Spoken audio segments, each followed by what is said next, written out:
सभी किसान साथियों को जय किसान। मैं आपका साथी राजा हेयर। जैसे कि साथियों रोज़ अपने फसलों के भाव पे चर्चा करते हैं इस टाइम, तो आज ही फसलों के भाव पे चर्चा करेंगे। काफ़ी अच्छी खुशखबरियाँ हैं आज सरसों के किसानों के लिए, खास करके ग्वार वाले किसानों के लिए और नरमे के किसानों के लिए तो खुशखबरी ही खुशखबरी है। तो ज़्यादा देर ना करते हुए सबसे पहले बात करते हैं नरमे की साथियों। नरमे के अंदर तेज़ी बनी हुई है और आवक भी बनी हुई है। मैंने कल भी मेंशन किया था, सबसे बड़ी बात यह है कि आवक के चलते जब तेजी है तो इसका मतलब उसके अंदर ओरिजिनल तेजी है, वास्तविक तेजी है नरमे के अंदर, और आने वाले दिनों के अंदर नरमे के अंदर और तेजी आने की संभावना है। एकदम से तेजी वाली कोई बात नहीं है, लेकिन धीरे धीरे जैसे जैसे नरमा 100 रुपए करके 80 रुपए करके डेली बढ़ रहा है, उसी हिसाब से नरमे के अंदर तेजी जो है वो चलती रहेगी। काफ़ी जोर है नरमे का, काफ़ी नरमा आ रहा है बाजारों के अंदर, सभी मंडियों के अंदर काफ़ी नरमा आ रहा है, और उसके चलते भी अगर तेजी है साथियों तो नरमे के अंदर बिल्कुल तेजी दिखाई दे रही है आने वाले दिनों के अंदर। तो नरमे वाले किसानों के लिए अच्छी ये खुशखबरी है। नरमे के भाव देख लें, आज सबसे ज़्यादा नरमा जो तेज आज गोलूवाला मंडी के अंदर भी बिका है नरमा, और पदमपुर के अंदर भी काफ़ी तेज नरमा पड़ा है, और नरमे ने आज 8500 रुपये को टच किया है, 8500 रुपये को।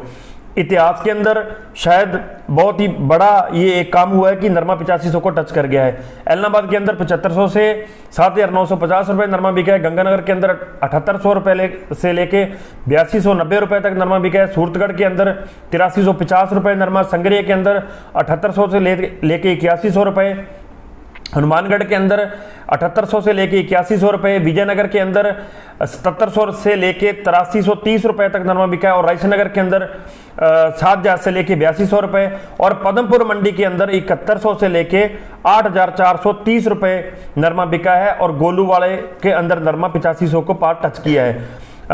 बात करें साथियों सरसों की, तो सरसों वाले साथियों के लिए बड़ी असमंजस की स्थिति थी। जब से इसको एनसीडेक्स से बाहर किया है, डब्बे से बाहर किया है, हमारे लिए भी बहुत ज़्यादा असमंजस की स्थिति थी। कुछ कह नहीं पा रहे थे, लग ही रहा था कि सरसों के अंदर तेजी आएगी, लेकिन मुंह से नहीं बोल पा रहे थे। उसका एक कारण था साथियों, क्योंकि आप लोगों के पास आपकी फसल बहुत ही मतलब कि एक जिगर का टुकड़ा होती है, तो हमारे बोलने से आपका नुकसान हो जाए ऐसा हमारा कभी मन नहीं करता था, लेकिन मन को ये लग रहा था कि सरसों के अंदर तेजी आएगी आएगी, और वही आज हुआ है। सरसों के अंदर आज से तेजी आना शुरू हुई है। आज से 30 से लेके 60 रुपये, कई मार्केट 70 रुपये ऊपर सरसों के आज खुले हैं। तो धीरे धीरे हो सकता है सरसों के भाव में आने वाले दिनों के अंदर सुधार हो जाए।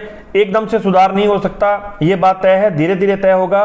दबाव में है सरसों, एनसीडेक्स से बाहर किया गया, वायदा से बाहर किया गया, उसके बाद जो पाम ऑयल से और इनसे जो टैक्स कटाया गया, तो उस चीज़ों का काफ़ी दबाव है सरसों के ऊपर। लेकिन सरसों ने इस सब दबाव के बीच में भी अगर तेजी बनाई है, तो इसका मतलब कि अब किसानों के पास सरसों बिल्कुल भी नहीं है। छोटे व्यापारियों के पास भी बहुत सरसों कम है, और सरसों की आवक भी बहुत कम है, इसलिए सरसों में तेजी आना धीरे धीरे अब शुरू हो रहा है। सरसों के भाव देख लें साथियों, जयपुर के अंदर 8230 रुपये, बारा के अंदर 7100 से 7400 रुपये, गंगानगर के अंदर 7100 से 7500 रुपये, नागौर के अंदर 7870 रुपये, अबोर के अंदर 7300 रुपये, और रायसेनगर के अंदर 7000 से लेके 7425 रुपये, और विजयनगर के अंदर 7230 रुपये आज लाख सरसों बिकी है।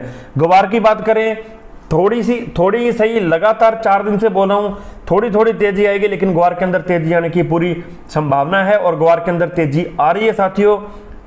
आज भी काफ़ी मंडियों के अंदर ग्वार जो है वो 5700 से लेके 6000 को टच किया।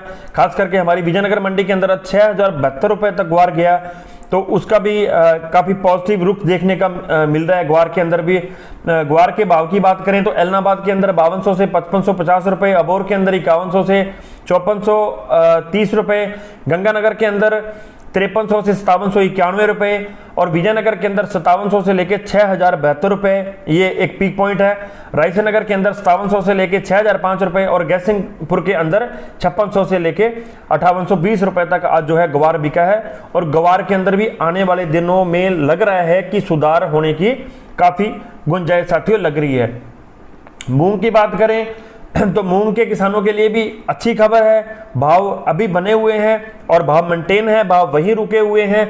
ऊपर जरूर जा रहे हैं, चाहे 10-20 रुपए करके जा रहे हैं, लेकिन ऊपर जा रहे हैं, भाव नीचे नहीं आ रहे हैं, क्योंकि मूंग का भी सेम फंडा है नरमे वाला। अगर इतनी फसल बाजार में आ रही है, फिर भी भाव टिका हुआ है और टिके हुए के साथ साथ 10-20 रुपए बढ़ रहा है, तो इसका मतलब इसका भी साइन पॉजिटिव है। क्रॉप बहुत कमजोर है इस बार, मूंग की फसल कमजोर है।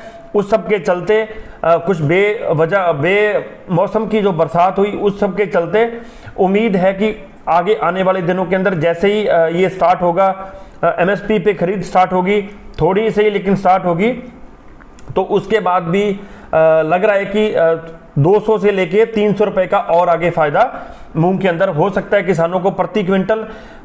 मूंग का अगर अपने देखें तो 5200 से लेके 6600 रुपए रायसनगर के अंदर बिका आज, गैसिंगपुर के अंदर 5700 से लेके 6800 रुपए तक आज मूंग बिका है, और पदमपुर के अंदर 5100 से लेके 6400 रुपए तक आज जो है वो मूंग बिका है साथियों।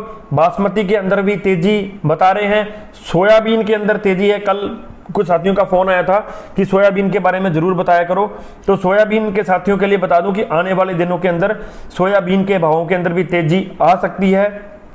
जैसे कैसे बाजार खुलता जाएगा सोयाबीन का, और जैसे कैसे इसके भाव चालू होंगे, एमएसपी चालू होंगे, उसी हिसाब से जो है इसका भाव भी आगे बढ़ने की उम्मीद है। हालांकि एमएसपी से काफ़ी ऊपर बिक रहा है, उस चीज़ का किसानों को फायदा मिला, लेकिन सोयाबीन की क्रॉप बहुत कमजोर है, सोयाबीन की फसल बहुत कमजोर है, चाहे वो मध्य प्रदेश में हो, चाहे राजस्थान के 12 और नागौर साइड में हो या ऊपर वाले जिलों में हो, फसल इसकी कमजोर है। और सोयाबीन के अंदर भी उम्मीद है कि आगे आने वाले दिनों के अंदर जो है भाव आ सकते हैं। मूंगफली के लिए एक साथी ने आज फोन किया था, कल भी 2 साथियों के फोन आए थे, जल्दी आपको मूंगफली के रेटों के बारे में भी जानकारी दी जाएगी। कल संडे है, परसों फिर अपने इस समय मिलेंगे। किसान एकता जिंदाबाद।